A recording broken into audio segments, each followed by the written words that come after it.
Hi everybody, it's John back here with another model inbox review. Um, Interesting picture this because this particular vehicle um, is an interesting vehicle. This is actually a Porsche SD Kfz-184 Ferdinand tank destroyer, but we're not actually going to be building a Ferdinand. But it is basically a Ferdinand. But I'll explain to you a little bit about the vehicle's history and how you tell the difference between the different variants that are on offer in the options and costs on this inbox review. The kit we're doing an inbox review on is a 1/72 scale boxing of this kit. But before we go into the boxing history, I just want to explain to you a little bit about the different variants and a little bit about what constitutes the difference between one variant of this TD and another variant of the TD. The tank was originally designed by Ferdinand Porsche in about 1941, 1940. It was hastened into service in very late 1942, but there were so few of these tanks built by the end of 1942 that they couldn't even produce a decent, if you like, a decent battalion of these tanks in service. So they actually entered service in the first Staffelgruppe in around about 1943, just in time for the Battle of Kursk. And the tank is basically built on a Tiger P prototype, which was another of Ferdinand Porsche's designs. But the Tiger P was, of course, the Porsche variant of the Tiger tank that unfortunately fell foul to Henschel and Sons chassis. But some of his turrets were utilised on the Tiger tank. In the late variants of the Tiger 2. But the chassis, there were about 91 chassis left over that couldn't be utilised for the Tiger 1. And so the German military decided that they would build a very heavy casemated 88mm armed tank destroyer, and the result was the Ferdinand, the SD Kfz-184. This tank weighed 65 tons.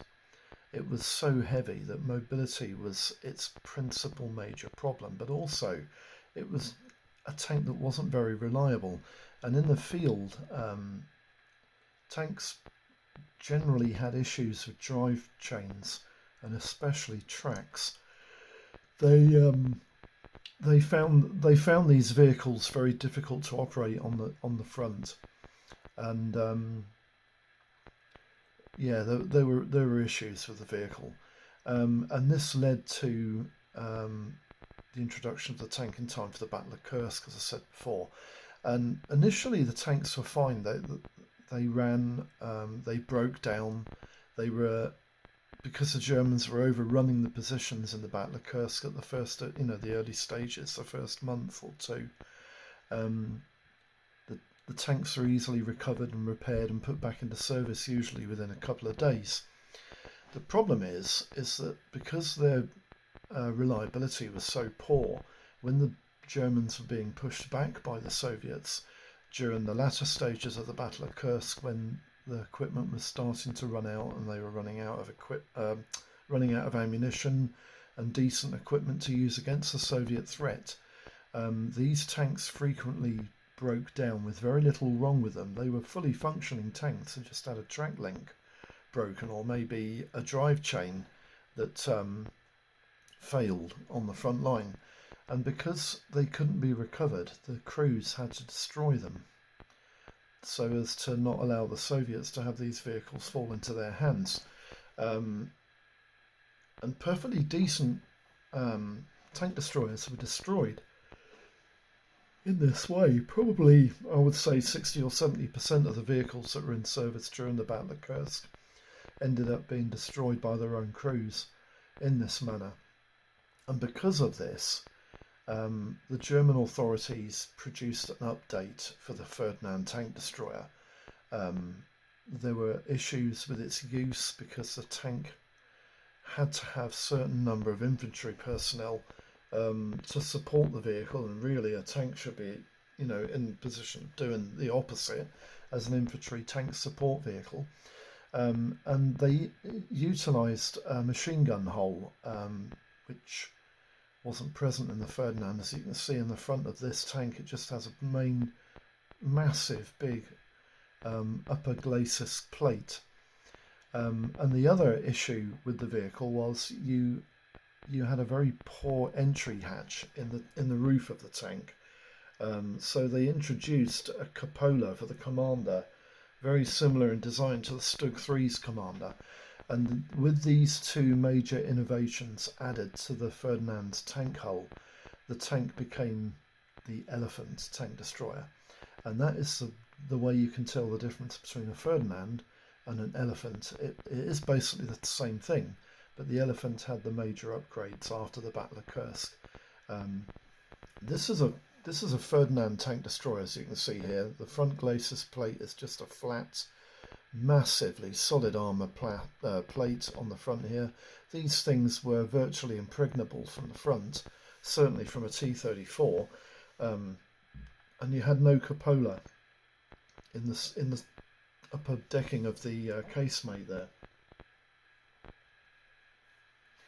Also, the Ferdinand had a slightly different gun mantlet. It had a backing plate on the back, which was quite... no, that's not true actually. It had the same mantlet and gun. Everything was identical. But some of the early Ferdinands had like an applique armour panel, which you can see on this one, which was basically a slab of steel put at the back of the gun barrel to add a little bit of armour for the mantlet, because some of these guns were being damaged in battle by direct hits on the mantlet, putting the gun aiming systems out and making them virtually unaimable for a while. Anyway, this is a Ferdinand. Sorry about the image, there seems to be a few dead bodies hanging around, but this is a real photograph from the Battle of Kursk of a Ferdinand. I think this one has been knocked out. The next image is of an Elephant tank destroyer, and you can generally see the major differences. On the top of the casemate here, you had a very slim but definite cupola, and this was copied from the Stug 3. The Sturmgeschütz 3, which was based on the Panzer 3 chassis, and this cupola was put on the top so that it would give the commander a little bit better protection when the tank was in operational service. And also on the front casemate here, you can see there's definite machine gun hole. This one I think has been omitted. I think the machine gun has been taken out of this particular one, which would probably suggest that this particular Elephant tank destroyer was either on its way to the front or on its way from the front to be repaired. But again, this is a real photograph of an Elephant tank destroyer from World War II, probably in the Eastern Front. Most of the SD Kfz-184s operated in the Eastern Front. There were a few that operated in northern Italy. Don't know of much in the way of operations in France, but there probably were a few being operated in the battle for Germany, when the Allies started to cross the Rhineland and push into Germany itself. There probably were a few of these still operational at the time. Anyway, that is the Elephant tank destroyer, easily ID'd by the machine gun in the upper glacis plate there, which of course the Ferdinand didn't have. And then you have a vehicle called a Berger Panzer Mark IV, and this is actually based on the Tiger P chassis, so it is basically a Ferdinand chassis. But the problem with the Ferdinand and the Elephant tank destroyers, because of their immense weight, they were heavier than a Tiger tank, remember. When these things broke down, it was incredibly difficult to recover them. usual vehicles required 5 tether points on an elephant to pull it onto the main road if it fell foul off the main road. And there were 3 of these vehicles built. The Berger Panzer IV were built to 3 in unit numbers, and they were operational for quite a lot of the war, in the action of recovering not just elephants and Ferdinands, but they also recovered other heavy tanks like Tigers and Panthers, and more so the heavier King Tigers that were in service from about 1944 onwards. So anyway, that's the different variants that you can get models of quite easily. And I just want to go to the first kit in the boxing history. The kit we're doing an in-box review on is this one. This is the Fujimi 176 scale SD Kfz-184 Porsche Elephant tank destroyer. They built the Elephant tank destroyer rather than the Ferdinand. There are a few companies out there that build the Ferdinand. We'll get into those when we do the options and costs, but this kit was released in 1974, so it's quite an old tool. It's actually a very old tool. This kit was probably released on the market around about the same time as, say, some of the latter kits that Airfix released. And I'll be honest with you, I think it's a superior tooling in terms of quality of the moulded parts that you get in the box. I've got a later release. I think it's a 94 release, which I'll show you in a minute. And the parts in this box are really, really nice. Anyway, that's 1974, and Fujimi released the first release of that kit, the serial number 13. And then in 74, they also released what was called the Battler Kursk battle set. And this consisted of an elephant tank destroyer and a T-34 Model 76 from 1941, and also some German infantry. Not lots of figures, but a few were in this kit. If you have an example of this in your stash, you should insure it because it's worth quite a lot of money. As you'll see in a minute, I have found a couple of these on social media selling platforms, and it's quite a shock. There's another kit that I thought was quite a shock as to what people are trying to get for it, and again we'll get to that in a minute. But that's the Battler Kursk gift set, which was released in 1974, the initial release date for the tank itself. And then in 1976, a company called Bachmann joined up with Fujimi and produced this kit under Bachmann Fujimi boxings. And I think this kit was generally on sale in Europe on behalf of Fujimi, who may not have had a fantastic foothold in Europe at the time. And Bachmann Fujimi released this kit in 1976. It's exactly the same kit that you got in the Fujimi box. Same artwork, everything's identical, exactly the same. Anyway, Fujimi then released this kit in 1994, and this is actually the boxing that I've got an example of. And we'll have a look at this. And the second boxing, which I'll show you in a minute, the only major difference between this boxing and the later boxing, as you'll see in a minute, is this word elephant written on the box. That's 1994's release. I think it is similar artwork to the original kit. They just photoshopped all the stuff out in the background, didn't they? 1994 went through to 2013, and this is all written in blue instead of black, and the elephant word is actually much larger than in the previous rendition. And also Fujimi hasn't got a black surround box behind the word Fujimi. There's also some information on the side of the box that isn't here. On the new kit, on the 2013 release, and in the latter release, this is the last release that Fujimi did. And if you want to buy this kit now, this is probably the boxing you'll end up with.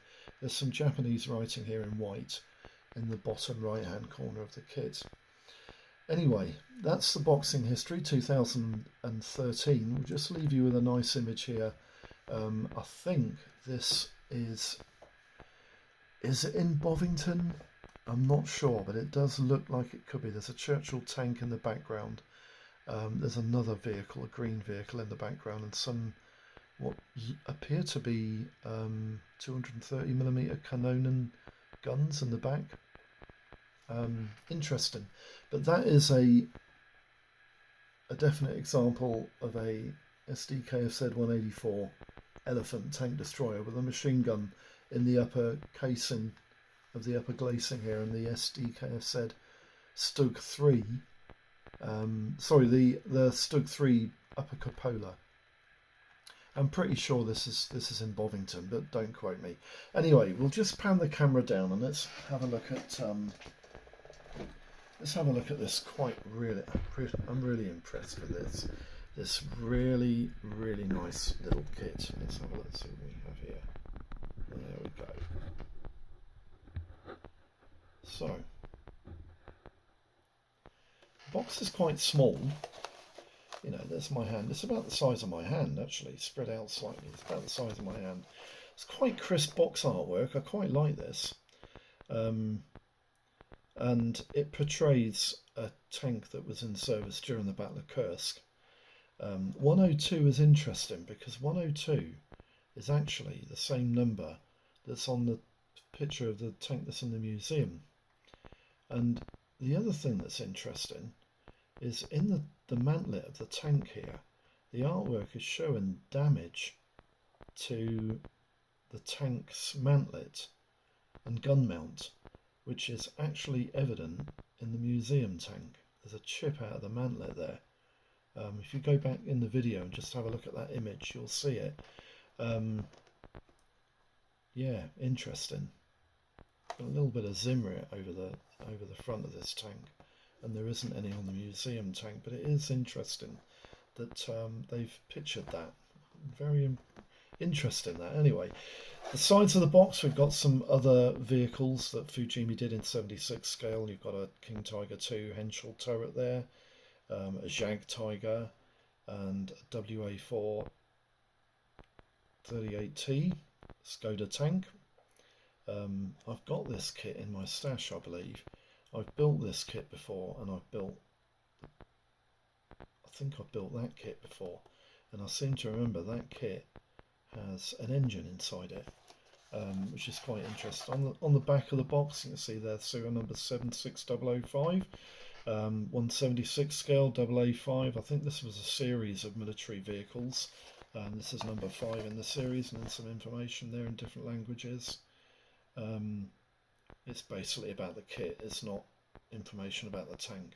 It's just different information about the kit. On the other side, on the end there, you've got the same as what was on the other side. Just flip top lid, quite nice. What I want to do is I just want to put some of the parts. We'll look at those in a minute. Put the parts in the lid, and then we can have a look at them in the what I call the correct order that I like to do in box reviews in. Here we have an interesting sheet of paper. This is a Fujimi complaints slip, and it's all in Japanese. Interesting. And the back, notes and stuff. You can write notes on the kit, or make a complaint, send a letter in. But there's no address to send this to. So I think in Europe, you'd just took it back to the shop and ask them for a refund or whatever. There's another slip in here which has a telephone number. I'm guessing that's the international number you dial if you want to talk to them, and there is a fax number, but how much use that would be, because the people at the other end are definitely going to be talking Japanese, and I don't think they're going to understand an awful lot about what you're going to say.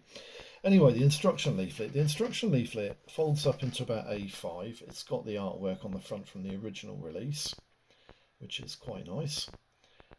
It is predominantly in Japanese, and it's in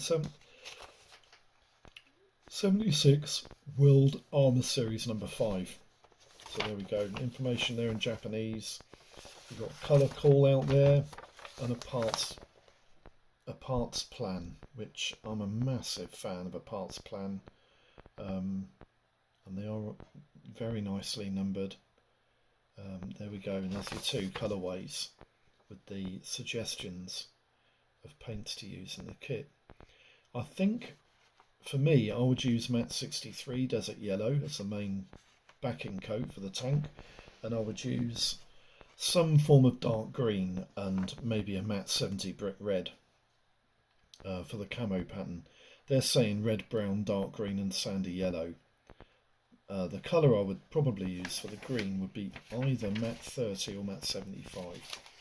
Anyway, kit builds up in 4 steps for construction, and the instruction leaflet appears to be reasonably well designed for you to follow and understand. In section 1 you're basically building the chassis of the tank, and it explains the few bits that go on the rear back panel there. Quite nice. And there's a couple of parts that go on the side panel at the front, and then you've got some angled drawings for angles to show you what it should look like and how it goes together.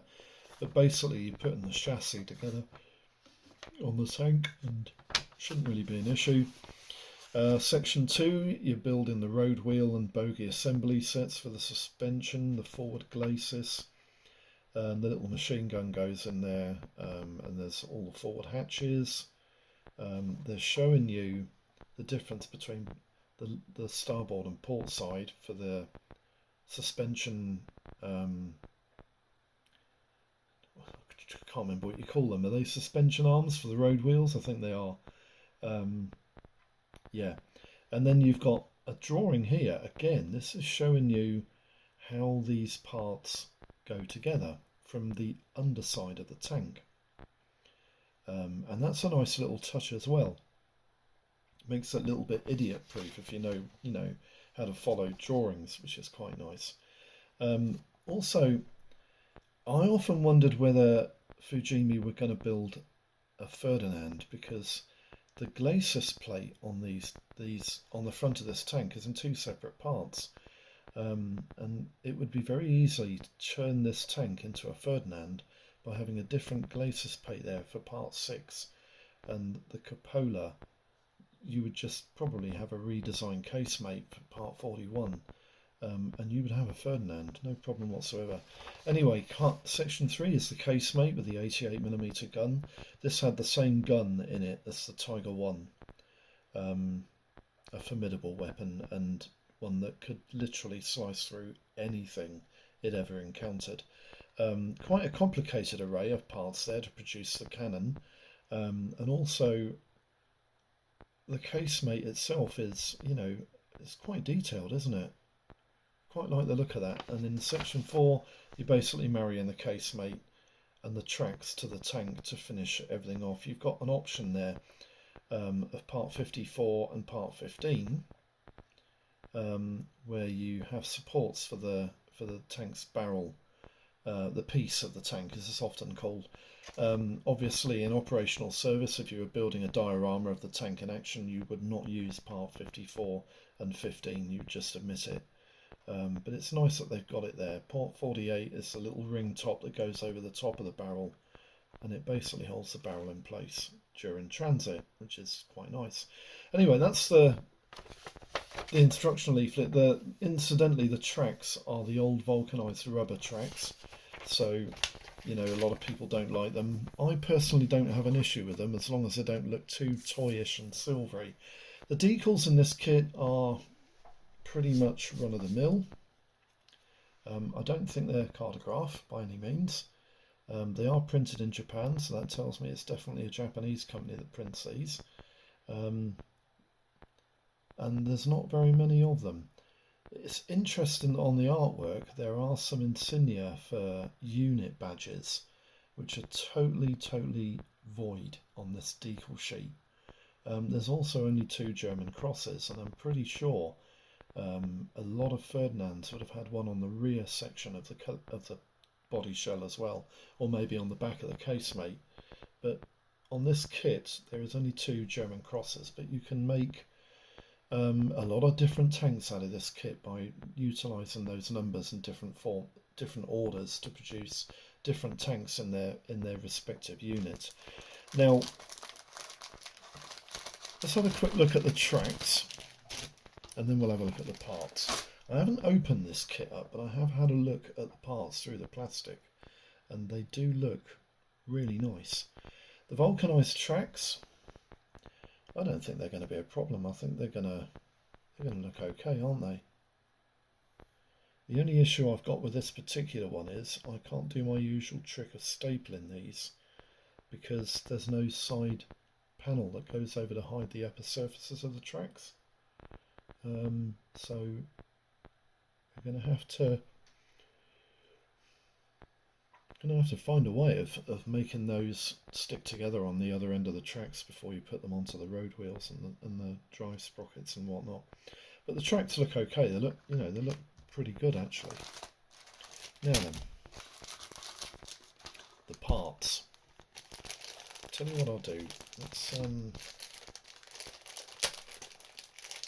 just pull the plastic open because they're only held in with a staple. Just a staple that holds that together. Each bag contains 2 sprues, so there's 4 sprues in the kit. We'll look at that in a minute. These are the road wheels and drive sprockets and idler sprockets, and you can see a bit of the detail there on the back. The quality of the teeth moulding on this kit is superb, really, really good. Look at it, it's really nice. And the road wheels are very nicely defined.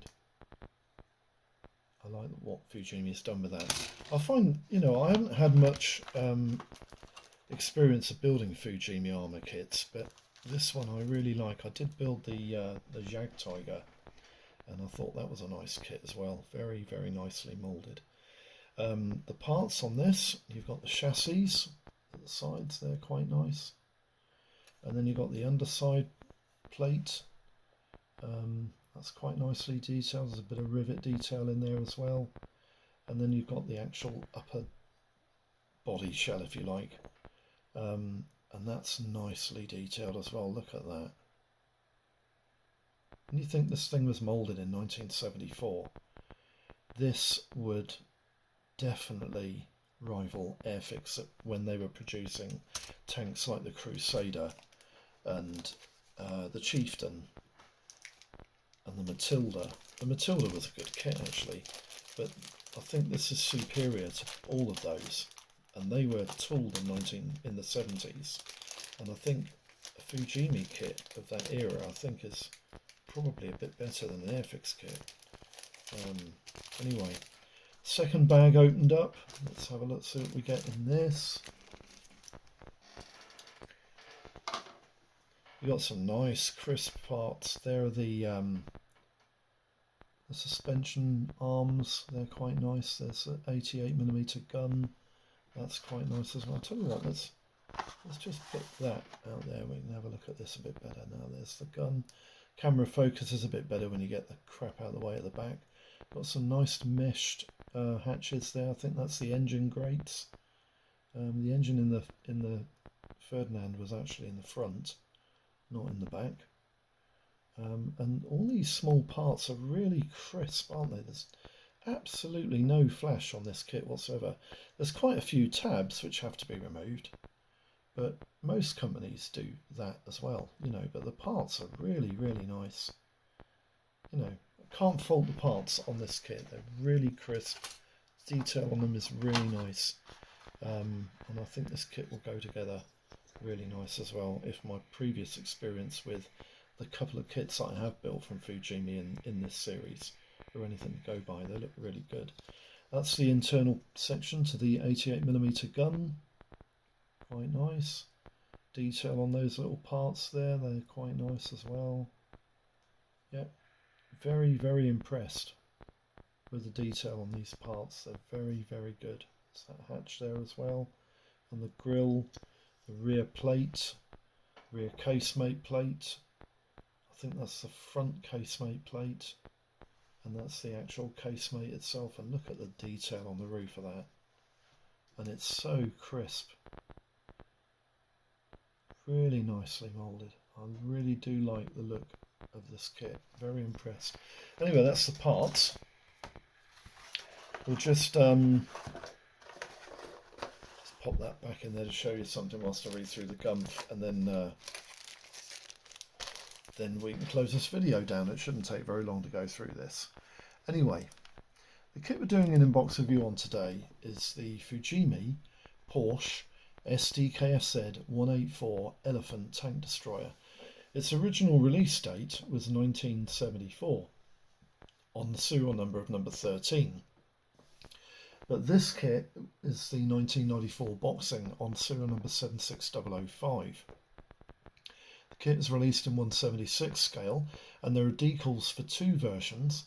One is of an SD Kfz-184 Elephant Tank Destroyer serving the Wehrmacht on the Eastern Front circa 1943, and the second is of an SD Kfz-184 Elephant Tank Destroyer serving the Wehrmacht during the Battle of Kursk in 1943.